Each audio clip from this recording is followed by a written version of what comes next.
Hey folks, Josh here. Today I have the pleasure of bringing you one of my favorite new sci-fi podcasts for our pre-roll highlight. Regina Prime is a tale about identity, legacy, and sacrifice. I know that sounds vague, but giving away any of the twists in the story would be doing a serious disservice to you as a potential listener. Suffice to say that I spent all 10 episodes constantly wanting to peel back the next layer of this story just to figure out what the hell was going on. If you like our show, I promise you'll love Regina Prime. On a more personal note, the show's creator, Jess Burson, has been wildly supportive in helping get What's in the Rift more exposure.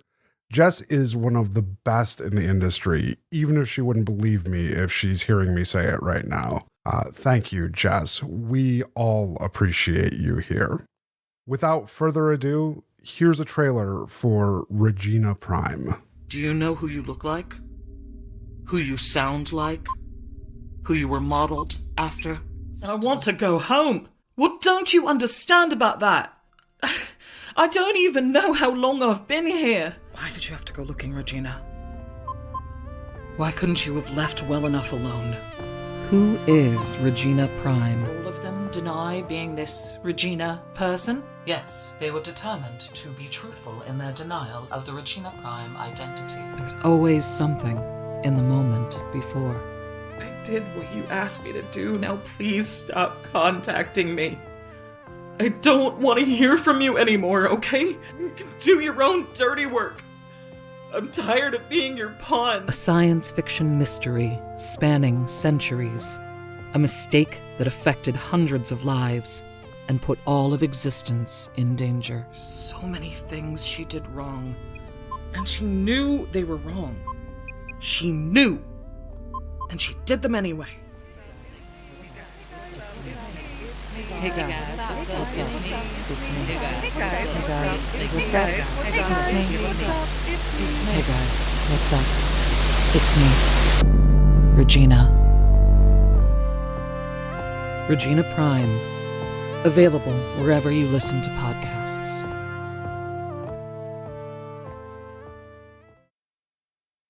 That was Regina Prime. Go check it out wherever you find your podcasts. Now, stick around for What's in the Rift. For the best listening experience, we recommend headphones. Previously on What's in the Rift. Do you know Alana? Jason stops dead in his tracks. Why are you bringing up that name? The thing, person, whatever's behind that name is what I have a problem with. And if that's something that you're going to keep choosing to bring to my presence, I don't know if we can be friends. And he cocks his finger gun. Court, honey, am I sensing some misplaced loyalty to Bruce? I really liked Bruce. He was a really cool guy. If you're worried about him, I mean, I guess you could go take care of him. And he raises a finger gun. Good luck. I would like to take an overdramatic bow.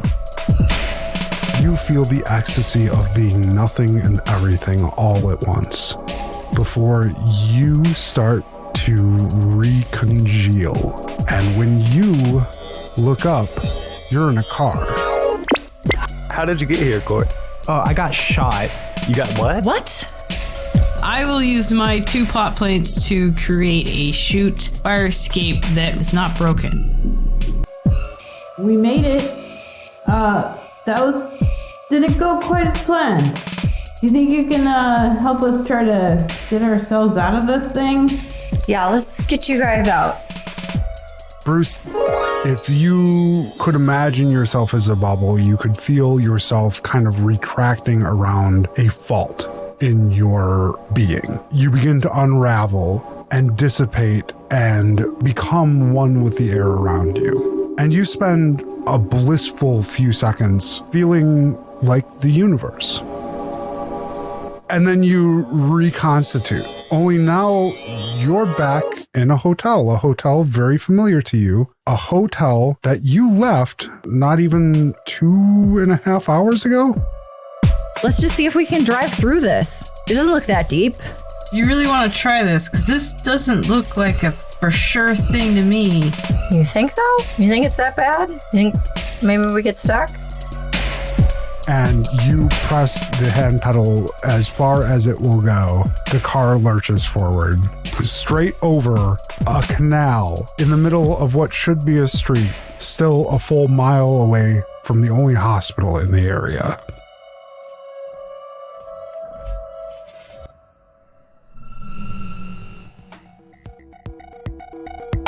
What's in the Rift is intended for mature audiences. This show includes death, drug use, criminal activity, and a consistent undercurrent of existential dread. Any children discovered listening to this show will get the hammer.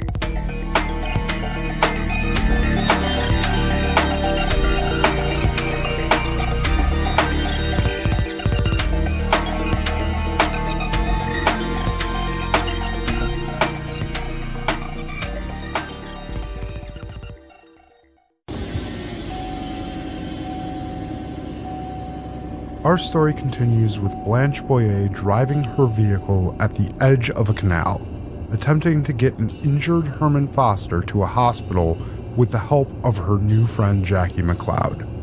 Blanche, if you remember correctly, you were heading straight into this canal. Enlighten me, what is going through your head as you inch towards what appears to be an open gap in the roadway? So I'm thinking if I ease into this, maybe I can get to the bottom okay and just like drive right up it, right? Indeed, the map is telling you to drive in it, but you'd have to assume that it's not asking you to drive in a canal, but rather a road. It's just that the road's not there. There's no road, so I can use it like a road. It's flat in the bottom, right? It's not like angled or like... Relatively flat. Not exactly designed for driving, but by all means. This is going to require a check, though. So go ahead and build me a dice pool. Oh, Jesus. The dice pool. That's right. Let me see. Okay, definitely manager, because this is something. Oh, that's your reasoning? Is this is something? This is a hell of a situation that I got to figure out how the hell we're going to do this. I got a canal instead of a road, okay? I'm working with it. I'm also going to use my SFX, is that a fact, to gain another plot point, because I like plot points. So that makes your distinction, whichever one you're choosing to use, a D4? Rebellious spirit, because don't tell me to drive in a road GPS. I'll drive in a ditch if I have to. Is stepping that down a good idea right now? It's probably fine, because I'm going to use pragmatism with my values, which is going to make up for whatever I lost there. And Jackie, out of my relationships. You have to beat a 16. Okay. Come on, dice, be with me. Oh, shit. God. Not only did I not beat that, but I also rolled a 1. What's your total, out of curiosity? 11 with a 1. Because there are clear consequences for failing this action, you are going to end up with a complication, but we'll deal with that in a second.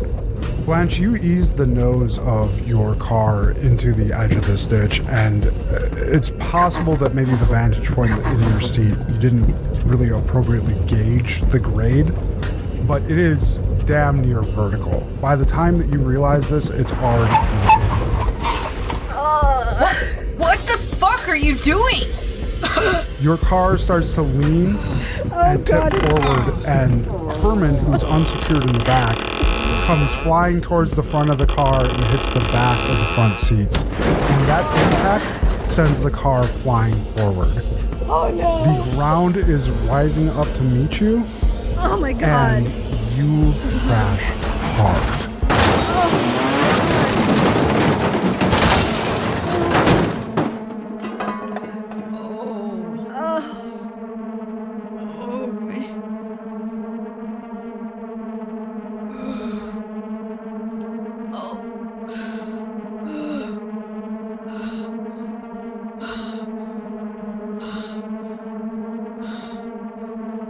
Bruce, the last time we checked in with you, you were zapped into non-existence by a living deity, or at least a man who claimed to be a living deity.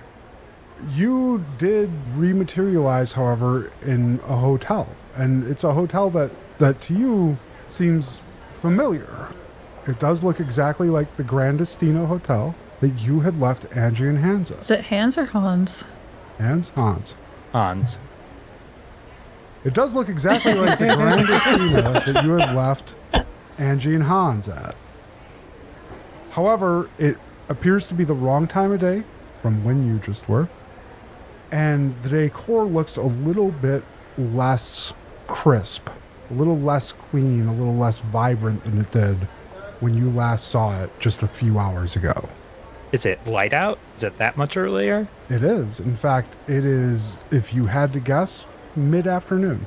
And I know I'm back in my clothes. Do they look worse for the wear, or? You are back in the clothes that you started off the day with. And they're looking relatively fresh? Relatively fresh. There's a small crowd bustling around you. A few groups of folks walking by with placards on their neck on lanyards, almost like they're moving to or from a convention. Just kind of a typical scene that you would see in a hotel lobby. All right. Bruce is going to check his wallet because naturally he keeps all his hotel key cards in his wallet. You're looking specifically for a hotel key card? Yeah, the one that I had used earlier that day. Sure. Yeah, I mean, it's there. Nothing really has changed. Almost as if your encounter with Jason never happened. And now, all of a sudden, as if waking from a fever dream, you are in the lobby of the Gran Destino Hotel. Bruce is just going to head to the elevator, head back to his room, and see if this was all some wild fever dream. You make your way to the elevator. You manage to catch a car heading up. You go to wave your key card in front of the badge reader there, except it doesn't register at all. No indication, a light, red or green or otherwise, and the keys do not operate when you press them. A small child gets on the elevator next to you. Floor 11, please. I'd love to help you a little, buddy, but I think you might have to help me. Look at this. Is it broken? Maybe I'm broken? What? He kind of looks at you weird and then takes a step towards the door. I'll just take the next one. And he steps out, and the doors start to close on you. I'm not having a good day with kids. Apparently not. I think I will try and take the stairs because I think Bruce still has some residual spook from the shifting universe before. You make your way out, follow the signs around the lobby here to another hallway, not that far from where the elevators are. In fact, it's just up and around the bend where you find a staircase. And you open the staircase door straight into a man who's coming from the other side. Oh, no. Pardon me, sorry. No, it's okay. Sorry. It's my fault for not looking. Alana, can you help me? As you open the door a little bit more, there stands a dark-haired man with long sideburns and longish hair, almost shoulder length, swept behind his ears, and there's a small blonde woman wearing a white lab coat next to him. Both of them have the same placard strung around their necks, and they bend over to begin picking up papers. Bruce, I'm going to need a test from you to determine just how much information you are able to garner from giving this scene a once-over as you bend to help them pick up papers. We're going to have a D6 challenge here to see what information you can gather. We're going to add in your crisis dice because you are actively in a crisis. You'll be using the Bruce is Missing crisis dice, which is a D6 and a D10. Okay, that's 3 2s and a 9, which means that you have to beat an 11. All right. So I'll use the distinction of consummate nerd because noticing what might be on those papers or tuning into whatever convention is in the hotel is a pretty nerdy thing to do. Can I use my connection to Angie and Hans since I'm trying to figure out if I'm in the hotel with them? That's a little bit too tenuous for my taste. I'm sorry. Okay. How about self-preservation for a value? Because I'm just trying to stay afloat here. Trying to figure out what's going on, yeah. Can I say technologist? I don't know what these papers are, but I'm guessing with the badges and piecing all of this together. Given the content of the papers, I think technologist is actually appropriate. Awesome. Oh, wow. 22. 22 is a heroic success. There are 4 pieces of information that you could gather from this, and you're going to end up with all 4 of them. Oh, let me help you there, fellow. So sorry. Oh, no. It's no problem. Bruce, you get down close, and as you're helping shuffle these papers back into a binder for this gentleman, there are a few things that you notice. One, across the top of every one of these papers is a 4-letter sequence. And that 4-letter sequence is UCRI. It appears on every page, and UCRI feels significant, feels like something's tickling the back of your head when you see that. There's a name of the convention on his badge as he leans forward that catches your eye, and that is the Spearsci Convention, spelled S-P-I-R capital S-C-I. You know a lot of conventions in North America. You follow a lot of conventions. You've never heard of Spearsci or Spursy or whatever it may be called. On both of these placards, you see the names of the people who you've run into. One is Dima Volkov, and the other is Alana Rietzkopf. The last piece of information that you see as you stand up and hand the papers back to the man that you now know as Dima is the book that Alana is holding, and the title of Cultural Aphasia, Losing Your Place in the World. You take this all in a matter of seconds, and the man gathers himself for a second and looks across at you, Bruce. I'm sure it's my fault. I am a clumsy man at times. Are you in town for Spearsci too? I've been to a lot of conventions, but I never heard of Spearsci. Is it that sci-fi convention? No. He tugs at the lapel of his white lab coat. No, this is not a cosplay. I actually am a scientist. Oh. As is my associate Alana here. Say hello, Alana. The woman's head is tucked down, but it raises briefly after he says this, and she steals a little bit of a glance at you, Bruce. But she doesn't acknowledge you any more than that. Salutations. Oh, it's nice to meet you. So, you are not here for Spearsci. I thought we had this whole hotel booked. What are you here for? You know, seeing the attractions with the family. Gotta have a little time off. My little guy's growing up, so, you know, do some of this fun kid stuff while he still can appreciate it. Fascinating. You have family here then? Yes, I believe so. I mean, yes. Best to your family. I do not wish to keep you from them, but I will say, I am a little embarrassed that have been running into you in such a way. May I offer you a drink? We will be going over our papers in the hotel bar if you need someone to talk to. I like to meet new people, that's all. I am Dima, and you are? I'm Bruce. It is a pleasure to make your acquaintance. Bruce pulls out his business card and gives it to him. I like a man who is organized, and this is very organized. Naturally. Come, say hello to your family. We will be in hotel for quite a while. You strike me as an interesting man, Bruce, and I like to collect interesting people. So, if you are looking for conversation, or perhaps just a friend, come and find me and Alana anytime you like. Can I ask you something that might sound a little odd? Oh, of course. This is the Gran Destino Hotel, correct? It is indeed, yes. Okay, I knew that. Thank you. You asked this question, Bruce, and as Dima's responding to you, Alana jerks her head upright and looks directly at you and seems very interested in your lack of knowledge of the hotel that you're currently in. Sorry, I was just having a little problem with my key card, so I thought maybe I was, out walking around and got thrown off, went into the wrong building or something. She gives you a cockeyed glance, Bruce. Are you by chance having any difficulties with memory, Bruce?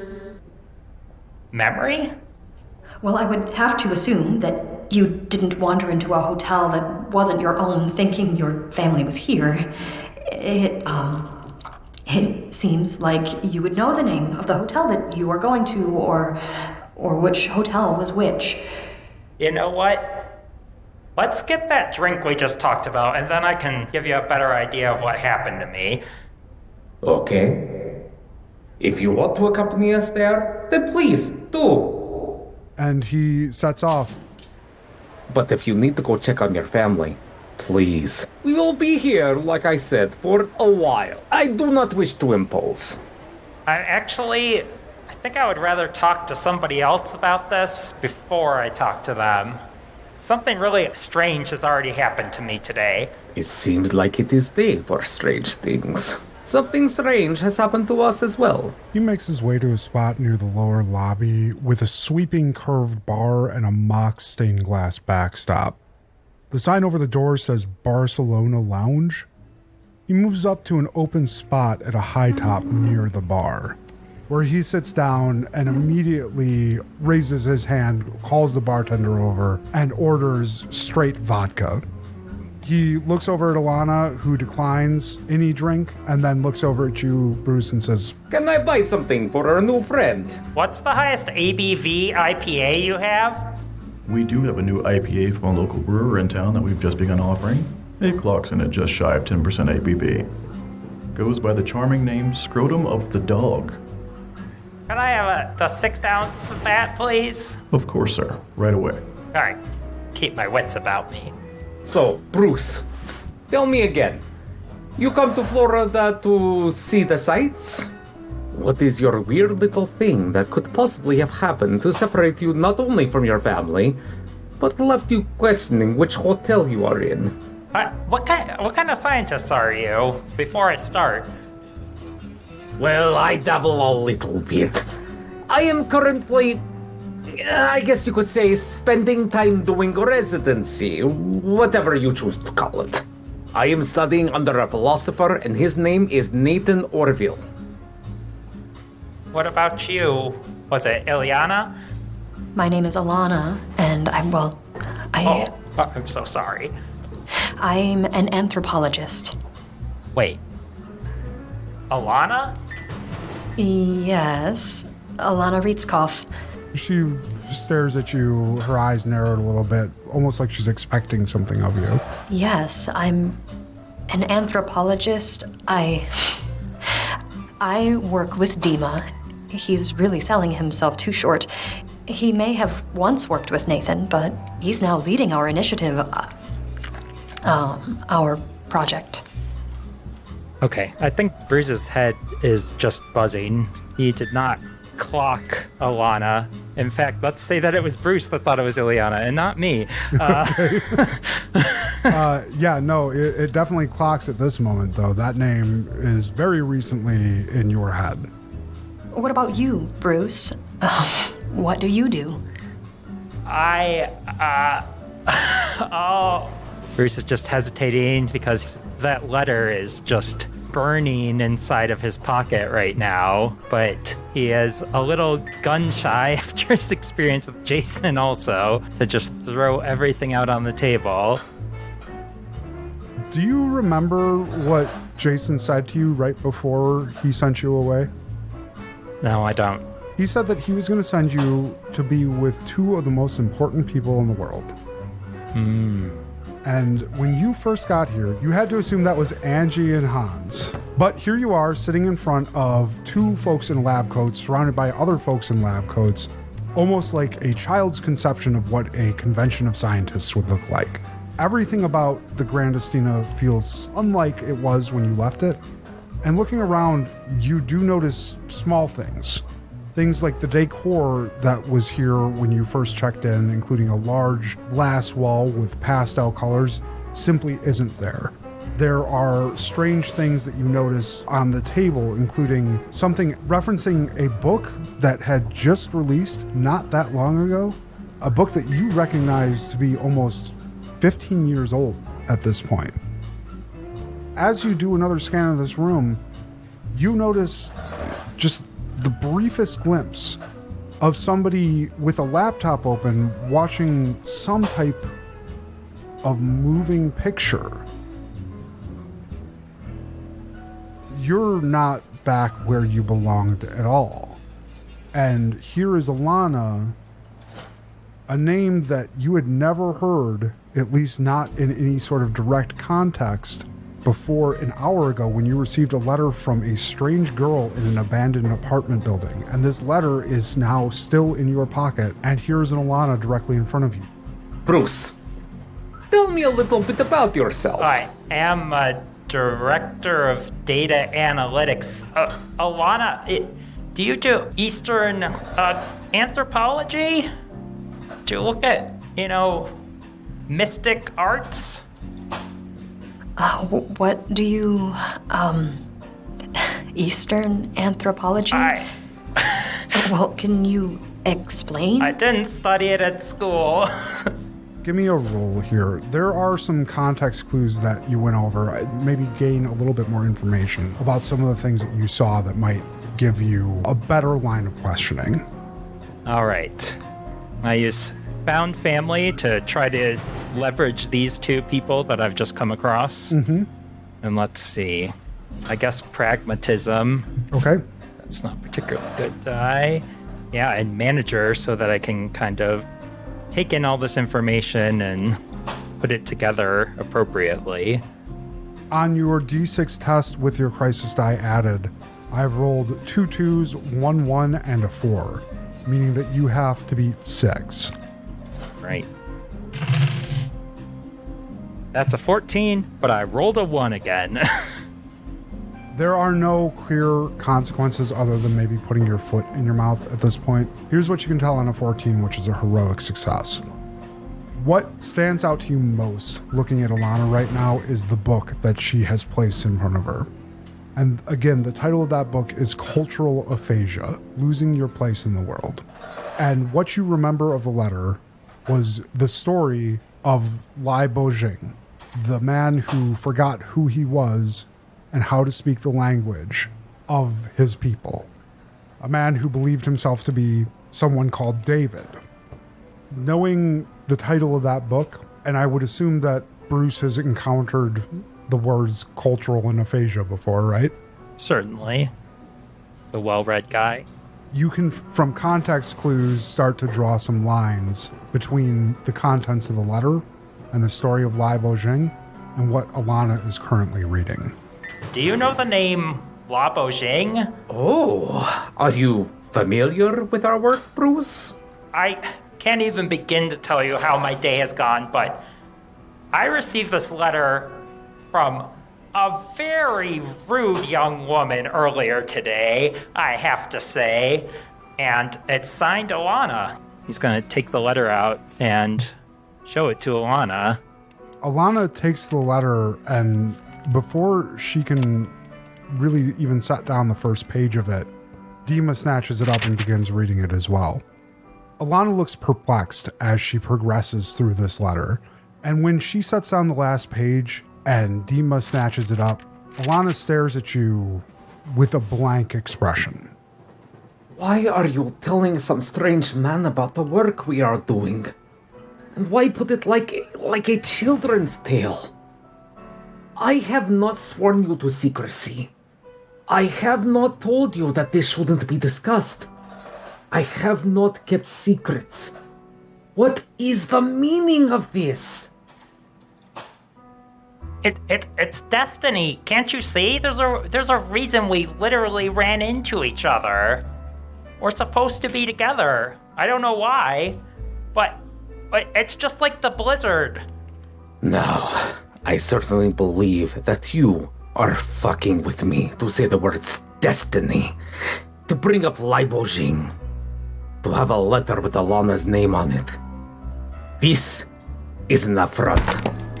And I have to believe that this is something that perhaps Alan or Darjan has put you up to. No. I told you exactly. This very rude young woman gave me this letter.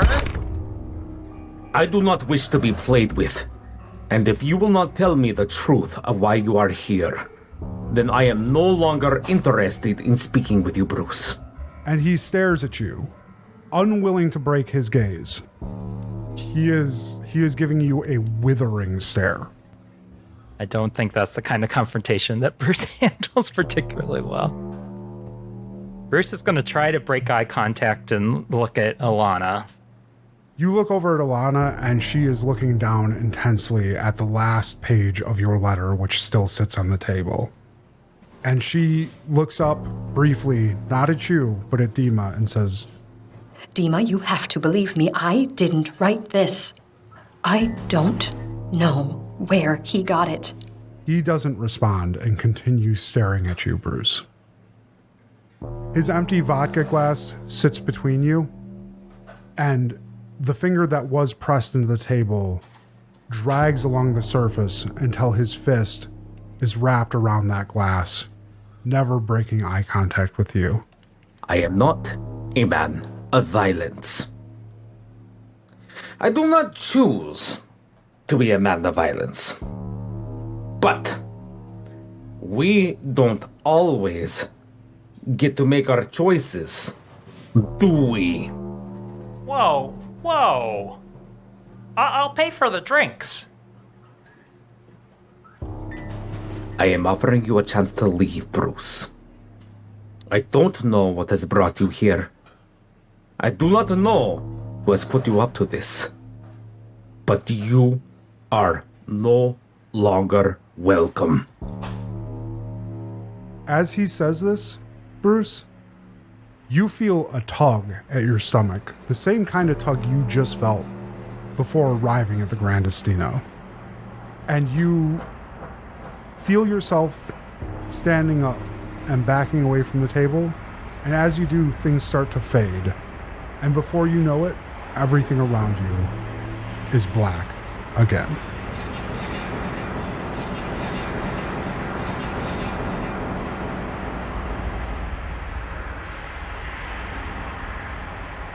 We'll have to catch back up with you in a second, though, Bruce, because it's time that we revisit Jenny, Toska, and Court. Toska, you've just stopped Gypsum from a routine assault, something that would not generally set off a flag for you or cause you to get out your seat. Right. And yet here you are with your hand on his spanner, preventing him from swinging at a strange person that has just shown up in your car. Toska, you've changed. Dude, I haven't changed. The world has changed. Have you not noticed that? Toska, everything's changing all the time. And it's important to be a constant. Somebody just fucking materialized in this vehicle, and your immediate reaction was to hit them with a wrench. Toska, I don't think that's that far out of character for me. Look at what we're doing here. What I'm trying to verbalize to you is that things are different now. So maybe we shouldn't try to rob every person we see or hit every person we see with a fucking wrench, especially when they just materialize from thin air. Speaking of, how did you materialize in the front seat of this car? Oh, like I said, I was shot and then I was here. You were shot with like a materializing gun? I think so, but it looked a lot like a finger gun. What shot you with a finger gun? Oh, their name was Jason. It was Jason Christ. They were pretty cool, actually. Had good taste in beer. There it is again, Jenny. Yeah, Jenny kind of puts her head in her hand and starts sort of massaging her forehead. Like, why does this make sense? You can see she's kind of thinking through it. Yeah, he was kind of bummed that I was upset that my friend got shot. So he shot me too. Okay, your friend got shot as well? Yeah, no, he got shot. And what was your friend's name? Oh, it was Bruce. Really good guy. Not the best in fashion, though. This friend Bruce, does he have anything to do with this? Oh, yes, no, he is Snowden Signal. Oh, cool. So that's all of them then, right? Yeah, but where'd he go? He's not here. Oh, he got sent to the two most important people. Wouldn't that be Jason Christ that would be one of those? See, that's what I saw too, but like he didn't reappear over here, he just went somewhere else. Gotcha. Mm-hmm. So he's like a real messiah. Like you saw him and he shot you with finger guns and you materialized in another place, so he's like legitimately magical. Oh yeah, no, he could teleport, He changed Bruce's clothes to look more fashionable.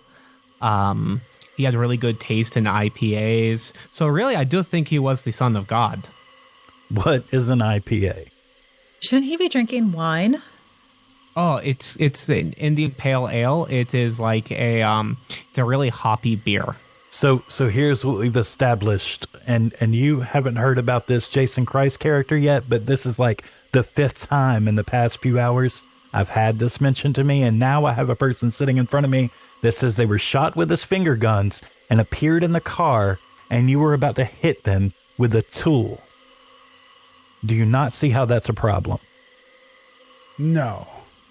Is this you saying to me that you have a problem with me trying to get rid of another problem that just showed up in a car that we, mind you, a car. Out of nowhere. That we have just recently taken possession of? Magic, Gypsum. This is fucking magic. There's magic. You know what's happening. magic, Toska? Magic is the feeling of getting away scot-free with somebody else's shit. I agree. Magic is not some this is some real woman magic, showing bro. up in a car from a messiah. I would like to put my 2 cents in. I would actually like to agree with Gypsum on this one. If someone appeared in my car randomly, I would probably hit them with a wrench too. I'm honestly kind of surprised I didn't hit you. Even after the night we've had? Oh, my night's been pretty good. That's what I'm saying. Oh. Yeah, no, I might ask them a question, but if they just like materialized in my car and it was a new car too, I don't normally own a car. That's a pretty big deal. So let me just clear this up then, young lady. Mm-hmm. You're okay with me hitting you with the spanner? Oh, I prefer not to be hit, but I could see where you're coming from. All right, well, that's good enough for me. And Gypsum raises the spanner back up over his head. God damn it. Stop, Gypsum. Can I pick where you hit me? Can we get to the bottom of this and then hit people with spanners? Toska, I am a loaded gun, and I am going to go off. I'm aware you are, but listen to reason. It matters not to the gun where it's pointed. Gypsum, this is not okay. We need to figure out exactly what is going on here, and here's the reason. Look at this from a point of self-preservation. Crazy shit is going on all around us. There's people materializing in cars, buildings are like becoming other buildings. The world is shifting in place, and now we have maybe a legitimate messiah. This person that just showed up in our car who was shot with a finger gun by this legitimate messiah might have answers that we can use to further rob people in better and newer ways. A legitimate messiah sounds like a warden of a prison that I am not asking to be part of. You want someone coming in to tell you how to live your life and what is a good life, Toska? Fine. You can go chase God. No, that's not what I want. What I want is to know what is going on. And I think it has something to do with what's happening to Glinda as well. Who? Yeah, Glinda, your wife. Oh, shit. Bro? Gypsum leans forward a little bit and looks in through the window and says, "Oh, hey, baby. How you feeling?" She tried to kill herself is how she's feeling. Gypsum, you're an asshole. Toska, you saying this like this is news to me. I am doing what I have to do to continue to survive. You don't get to be the advanced age of 44 in a place like Florida like me without being a little bit, wild at times. Give me the spanner. Just give it to me. Hand it over. Let's talk all this out. And then, if you still want to hit court with it, then by all means. Toska, you're asking a man who lives and dies by violence and might makes right to give up his only advantage in this situation. You are going to have to give me a hell of a roll. Hell yeah. To convince him to get rid of this spanner. All right, give me 1 second.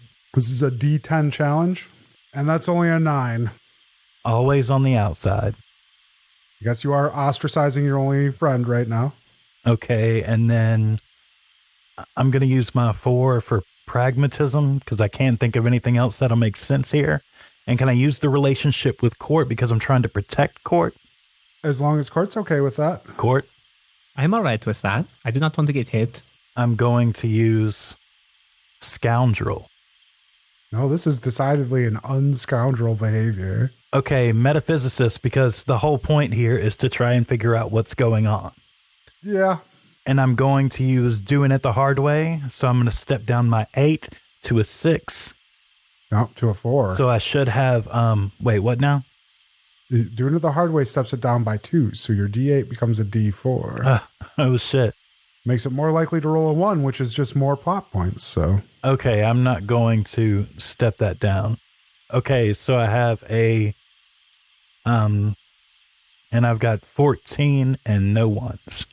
Okay, well, a 14 does beat the 9, and it does beat it by 5, which is a heroic success. So here's how this plays out. He slaps the spanner into your hand, and he goes, I ain't super happy with how this night's gone. I'll give you 20 minutes, man. Figure it out. And he kind of storms back off in the general direction of the building. Court, is there anything else you can tell us about what occurred before you got here? Oh, yeah. So a couple things. One, we found this girl inside of an abandoned apartment. She gave Bruce a letter. Bruce was a little bit creepy. I wasn't fully all right with that, but to each their own. Then the letter was from a mysterious lady.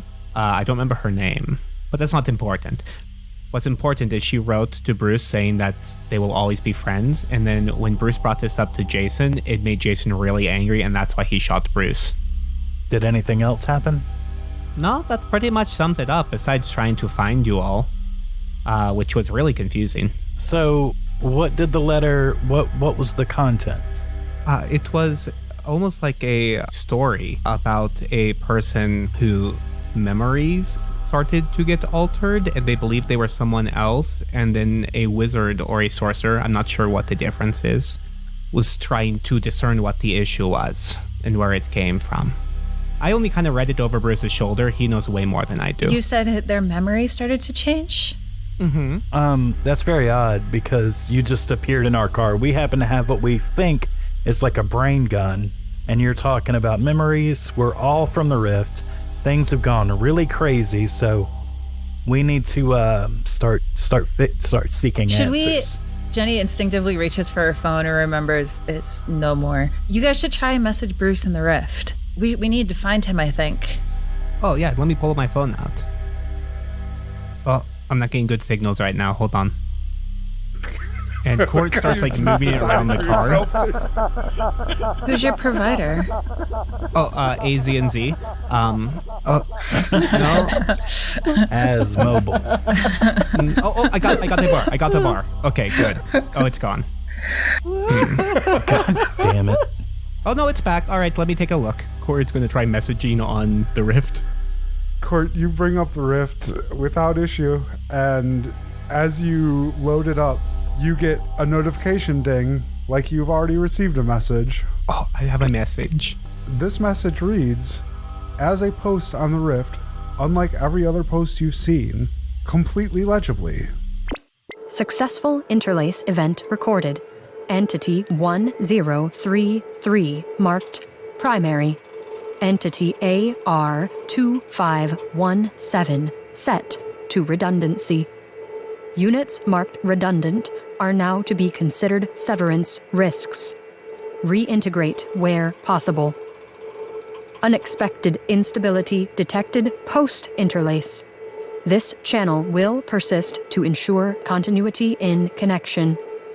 In the event of individual instability, be advised, pruning is preferable to severance. Confirm receipt and purge logs. Data segregation is a priority 1 initiative. Confirm. Don't hit confirm, that's what I did. That's why my phone doesn't work anymore. It melted. Don't push that button, just ignore it and message Bruce. Oh, okay. I noticed an interesting word there that makes sense given our situation. The word interlace. Never really heard that used in connection to anything at all, but if I had to put a name on what seems to be happening here, that might be one I would give it. I caught that too. Toska, you should take a picture of this one with your phone too. Just in case. In case what? I don't know. Well, we've had a very, before you got here, a very strange time of it, Court. So, Jenny, we have, you remember all the AR numbers from the original message? We have another one here that are not the same as the previous, so that makes it 6 AR numbers total. We're missing the one. They've got to be us. It would make sense that if it was this other, I mean, if any of this even means anything, that this person that's not here, and maybe that's what the unexpected instability post-interlace is referring to. I don't know. I'm not sure. I don't know what any of this means, but... Oh, it could be because Bruce was finger gunned. It also could be because I am not necessarily part of the rift. I sort of walked into the whole thing. What do you mean by that? I'm not a part of this whole thing by anything but sheer coincidence, so that would also make sense. Wait a second. I mean, now I'm fully a part of it. I have the thing, the hammer. Jenny doesn't know what to think. If you recall, when she first met you, she did not trust you. When you first met him, like 4 hours ago at this point? Yeah, right? But obviously, you're kind of in a situation you gotta make friends fast. But now, when you say, I wasn't even supposed to be here, in Jenny's mind, she's like, the fuck? And you can read that all over her face, but she's not gonna say anything. You can tell she's trying to process. Let me explain. Do you remember when we met and I told you that there was somebody in my closet? Right. Yes.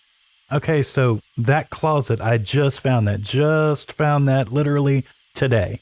And in that closet was a laptop and the hammer. Y'all all said y'all were coming over, so I said, fuck it, I'll play along. Now we're here. Were you going to hit us all with the hammer? No, not at all. Listen, that guy completely deserved to be shot with an experimental gun. Like, completely. Trust me, it's fine. You shot the man with an experimental gun? Yeah. What happened? Okay, so first he got kind of weird, ended up passing out. I was gonna drug him, like I offered him drugs. That's how I got him in the position to shoot him, but then he sort of passed out and I left him alone for a little while, and then he woke up, and this was a problem because there were people coming, and I've got a person in my closet, so it makes sense. I shot him with a hammer again. It was pragmatic because, that doesn't look good. Oh, okay. You're okay with this, Court? Oh, no, but he has a hammer and a spanner, so I'm not going to say anything. When you say that, you see the realization come over Jenny's face. Like, oh yeah, he could kill us right now if he wanted to. And he hasn't killed us. Exactly. So we have a car. We've got all this information, right? Does anybody have any idea of where we can go to get further information? Court, did you message Bruce? Oh no, I got kind of caught up in the whole murder thing. Let me... So Court's going to get her phone ready and message Bruce, saying, I found my way into a car, met up with some friends. Where are you at?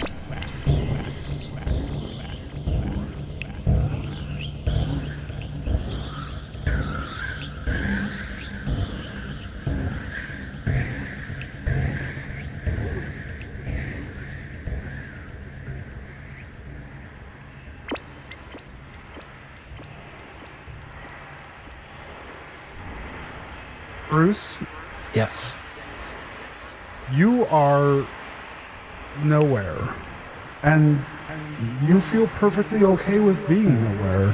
You don't know how long you've been nowhere, and you have no conception of how long you will be nowhere, and you're okay with that. But something happens and gives you just a little bit of a tug. And all of a sudden, you start to feel something pulling you somewhere, and you were in a space where being pulled doesn't even make sense because there's no sense of forward or back or up or down or any sort of cardinality at all, until instead of being nowhere, you're somewhere again. And this isn't a smooth transition, Bruce. You had appeared in the Gran Destino, and it had felt like you'd floated in on a breeze. But where you pop through now is not that. It's hot. It is humid. You are wet. You're wet up to your mid ankle, and your wingtips feel like they're sloshing and full of fluid, and there's a sense of heat more than just in the air.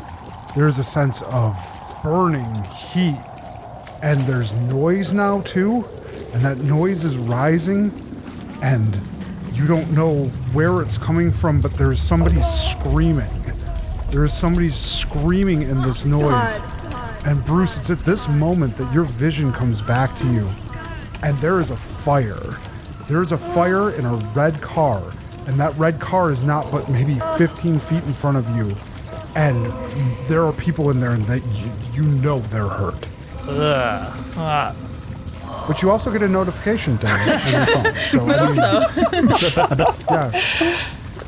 Oh my God, am I on fire? No, it's probably another car in a ditch with shallow water. You're fine. So what do you want to do, man? Burning car, phone notification. So Bruce is standing in standing water. All right, Bruce is gonna swing his jacket off quickly to cover his hands and try to open the door of the car. He doesn't really know what to do in this situation. Bruce, in one motion, you advance on the car and you pull your jacket off and you wrap it around your hand and you lean in, yank on the door handle. I'm going to need a roll, Bruce, because this door is not opening easily. For sure. Blanche, from your position, you don't see much at all. You are still strapped into the driver's seat. Next to you, Jackie is still there, but she has Herman's body laid across her, and Herman, who had been to this point completely unconscious, is now just starting to stir, and he sounds as hurt, if not more hurt, than he was before this accident. Go me. But there is someone, it sounds like, trying to get into the car. Bruce, give me that roll. I am rolling on my end, and I am going to include the medical emergency crisis in this because this is, gotten a little bit more dire right now. Yes, you had a question. Did I get plot points for getting those 2 complications even though you didn't ding me for that? Yeah, we're going to assign those in just a second here, but that's really what the flavor of you coming through. I was just waiting until you made your roll so I could put them into mine. Okay, can I use my relationships even though I don't know that I know these people? As of right now, no. Okay. Let's discuss some of the complications that you accrued in your brief jaunt to the elsewhere. Bruce, you were brought out of this rough, and we're going to take those 2 complications that you earned to give you a D8 complication called reintegration. Okay. I have my dice pool ready. You are beating an 8. Oh, it's not so scary. I'm going to use Found Family, because obviously you're about to save somebody from a flaming car. Those people are like family immediately. And Self-Preservation, because he doesn't want to die doing this either. And Handy Person, for using whatever small smarts he might have about not burning himself to death in this situation. 11. And a complication. Bruce, you do manage to yank the door open, but in the process, you have created a backdraft within the car. And that is not going to be a complication applied directly to you, but it is going to add a crisis die to this medical emergency. There will be an additional D6 crisis die now for any situation pertaining to the ongoing medical emergency. Blanche, the door swings open and there is a man standing there, but the first thing that hits you isn't the sense of relief that someone has come to save you, but an immense rush of air as the now open door provides an avenue for this fire to really take off. The front of your car goes up like a forge, and a pillar of hot flame starts erupting from the hood. Your vents are melting, as they are exposed to the engine compartment, and you have 2 unconscious friends next to you. I think I'll dive out of the car and see if I can get this strange man who just made the fire bigger help me drag my friends out. When you go to free your strap, it comes free as if nothing had happened to this car at all. And though you fall forward a bit into the steering wheel, you catch yourself and you spring out of this car faster than your legs have moved you in quite some time. Bruce, a very short woman dives from this car and lands in your arms. I'm so glad you came. Please help my friends. There's more people? They're hurt. There's more people. Oh my gosh. Jackie's in there and her dog and Herman. Front seat, back seat? Yes. Oh gosh. Bruce, as you lean forward and look in the car, indeed, there are more people inside. There's a woman with a mess of dark hair, and laid across her shoulders is a man unstrapped from any type of restraint who is stirring. The woman appears to be unresponsive. The man is a little bit groggy. You can't tell. It's difficult. It's smoky. You're not sure. But as you're looking in, a dog jumps out next to you and paces up and down and begins to whine before trying to jump back into the car. To jump back into the car? The dog comes out, circles you once, and then heads back as if going to jump back into the car. Ace, no! Come here, boy! Save your master! That's a good boy! Save your master! You're doing great, bud! I think Bruce is gonna... The fire's in the front, right?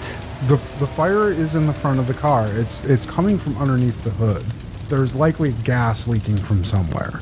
And the smell and the acrid black smoke that is rapidly filling every available space around this car is making it very difficult to do anything. The longer that you sit here trying to decide what to do, the more difficult this will become.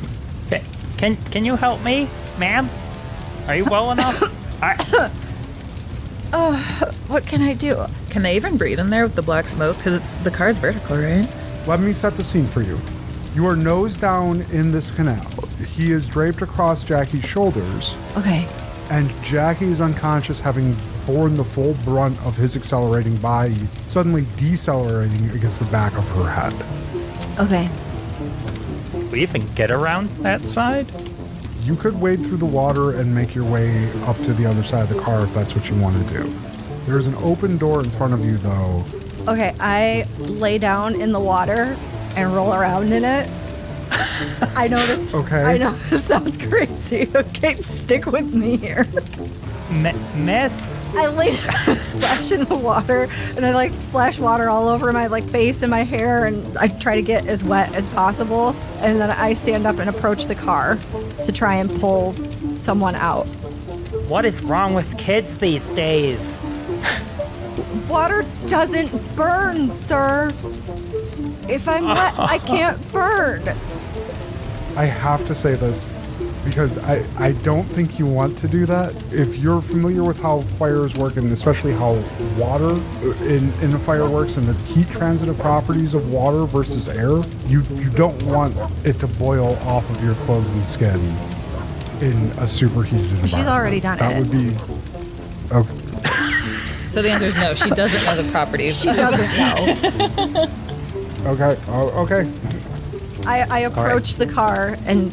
Blanche, having drenched yourself, the monstrous amount of heat coming off this car almost instantly starts to sublimate the water in your clothes. And whereas you could breathe through the smoke a little bit because it was being channeled upwards with the force of the fire, the rapidly accumulating vapor around you is much more difficult to breathe. And you cannot stay where you're at right now without passing out. Sweet. Okay, I retreat. Oh, that didn't work, sir. As if this night has not been strange enough for you, Bruce, you open the door to be greeted by an impossibly short woman diving out at you, looking at you for a moment, giving you the name of the dog, getting a bright idea look on her face before dropping into the water and rolling around, standing up, taking a step towards the car, and then running away. I think Bruce is going to try to grab Jackie by the shoulders and drag her out, because even if she has a rough tumble out, it's going to be better than her fate in there. Bruce, you reach in to grab Jackie, and you do manage to get some purchase on her leather jacket. It's difficult to do it around Herman, but Herman is slowly coming to and has pushed himself up and away from the seat. The dog in the car puts his nose up, buries it into the shoulder of her jacket as well, and starts to yank too. Good boy! Good boy! You can use Jackie's relationship with Ace for this roll. So take an additional D10 as your relationship die for this roll. Right on. This is a D8 challenge with the crisis dice included. I've got a 6, 2 3s, and a 2 for a total of 9. I'm going to go for found family, obviously. Okay. And when I say loyalty, I feel like Bruce is being pretty loyal to the people he just met. Yep, I will say that loyalty applies. And then I'll go for handy person as well. Just okay. Trying to make this work. I got 18. Bruce, this is a heroic success. You tell me what happens. All right, Bruce and Ace, but mostly Ace, drag Jackie. Bruce is yanking on her jacket. He's got an awkward stance, one leg up, but Ace is just pushing Jackie out with all of his might, that devotion that only a dog can have for their owner. Good boy, good boy. That's right, that's right. Herman. You drag Jackie with Ace's help a few feet away from the car, and the force of the heat is almost repulsive by the time that you look up again. Herman is still in the car. He is faring poorly, and this has now reached high-stakes territory, which means that any subsequent failure here will mean that Herman does not make it. What's wrong with your friend, lady? Why won't he wake up? He's got a head injury.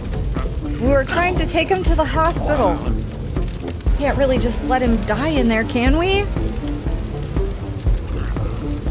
I mean, we can, but should we? Jason would not approve of this. Ah, fudge it. I gotta try. Tell me how you're going to do this, Bruce, and I will tell you what the challenge is going to be. Okay. Bruce is just gonna pull with his arms as much as he can. He can hardly imagine sticking his head back into that car after being in that heat multiple times now. He just wants to stick his arms in and yank as fast as he can and hope that that man has some sense of preservation that kicks in. Okay, this is going to be a D10 challenge. I'm using the crisis dice from the medical emergency and the flaming car. On the dice, I have a 7, a 3, a 4, and a 5. Oof. You need to beat a 12. All right. Found family, previously stated reasons. Can I get any support from Blanche? Yeah, I'll help. I'll keep going with loyalty because we're not letting this man down. I'd love to try for manager. I will give you manager this time because you made the decision. You took it on yourself to make it a dangerous decision when it was definitely safer to not do this. Keep in mind, do you have plot points at the moment? I do. Plot points will allow you to step up any dice that you want. I think I'd rather save them for what might happen. I feel pretty good about this dice pool for a 12. Okay. All right. Let's hear that roll then. Oh, yes. I got 18. Nice. Okay. And no ones. Yes. Okay.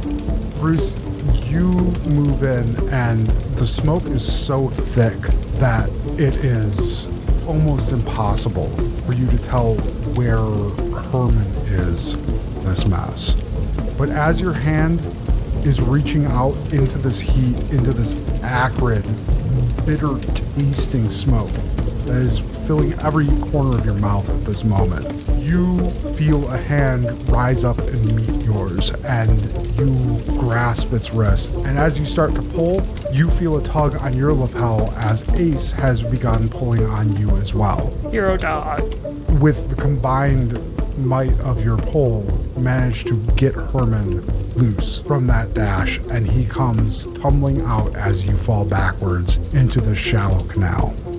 The car goes up in flames completely. The cabin ignites as you pull Herman free, and the ensuing fireball illuminates the sky. In the distance, you can hear sirens, and you work to pull Herman back away from the car, but he is coughing and sputtering and just now coming to. I walk over and do what I can to help pull him back, but it's let's be honest here, this is mostly Ace doing the work between Bruce and I. Fair. Hey. You get him pulled back to about the same distance as Ace has managed to drag Jackie back. The heat of it all, the sheer exertion, has left you both feeling very drained. Well, since he hasn't done it already, he might be tired, but Bruce remembers his manners. Hey, I'm Bruce, by the way. Nice to meet you, Bruce. I'm Blanche. And he's reaching for his wallet, pulls out a possibly charred business card. Are you giving me a business card after you just pulled me from a burning vehicle? Where did you come from? Oh gosh. Lady, you really don't want to know. Oh, I think I do, because I mean, I know I'm short. I don't have the best vision. Obviously, I didn't see that this was a vertical drop until my car was dropping. I'm pretty sure there wasn't a person down here. So where did you come from? I was in the sweetest nothing that I could ever imagine. It was like my brain was gelato. But before that, I can't even tell you. I've been everywhere today, which I think that's why I did this, because it just, after everything that's already happened, of course there was a burning car, and I had to do what I could. This is the first time I feel like I've done something right all day. Well, praise be to Jason that you showed up when you did, because we'd all be burnt to a crisp. Wait, what? Jason? You know Jason? Finally, somebody who knows Jason. Oh, I keep referencing Jason and the church, and everyone looks at me like I'm crazy. Well, by everyone, I mean these two back here, who are unconscious now, so just them, but... You mean, like, Jason and, like, all those monks?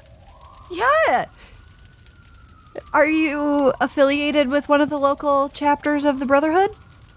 I just met him today, and he shot me with a finger gun, and maybe he might have sent me here, too?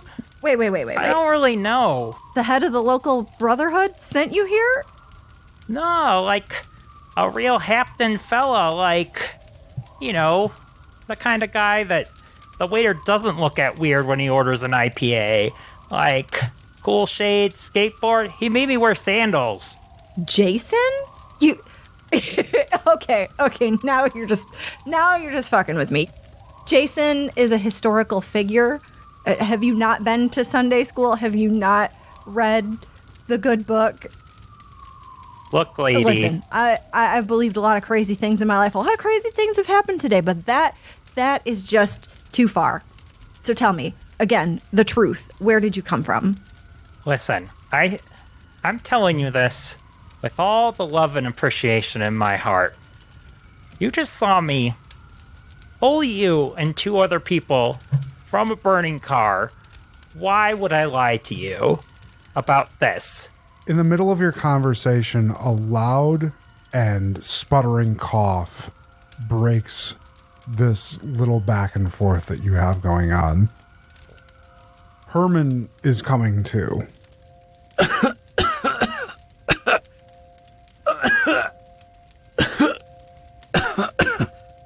Oh, no. Oh, Herman, don't move. Oh, this is bad. Easy. You had a head injury, and you might have another one now.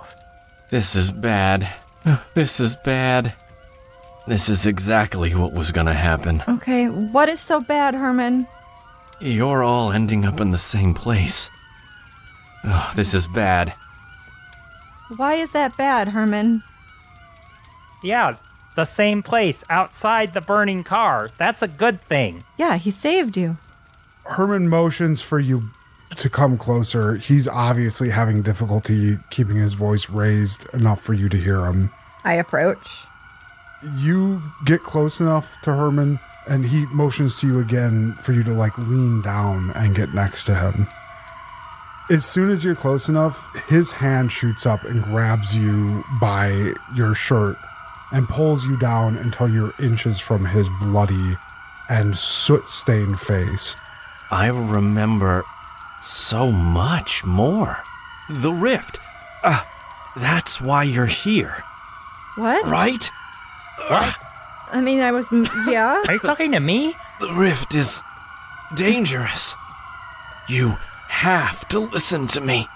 The rift. The rift is a machine designed to kill agency. If it's allowed to finish what it's doing, we're all fucked. We're all locked forever into the choices that have already been made for us. You've got to stop him. You got to kill the guy responsible for this. You have to kill Dima Volkov. Who? Who's Dima Volkov? The rift is a machine? Does any of this make sense to you?